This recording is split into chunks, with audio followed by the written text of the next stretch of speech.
Hello everyone, welcome to Imaginverse channel. ఈ వీడియోలో ice నీటిలో ఎందుకు తేలుతుందో తెలుసుకుందాం.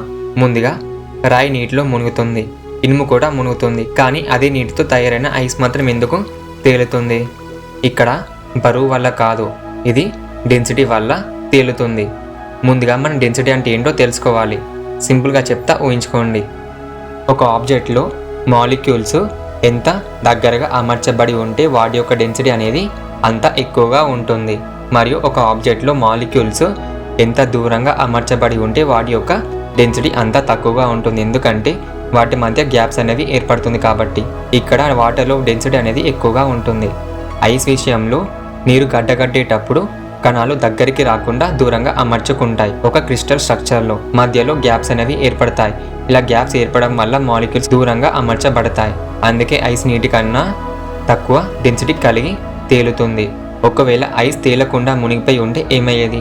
ఈ భూమి మీద జీవమే ఉండేది కాదు. మరియు వీడియోని పూర్తిగా తెలుసుకోవాలంటే వీడియోపై ఇచ్చిన లింక్ని క్లిక్ చేయండి మరియు పూర్తి వీడియోని చూడాలి. Thanks for watching the video.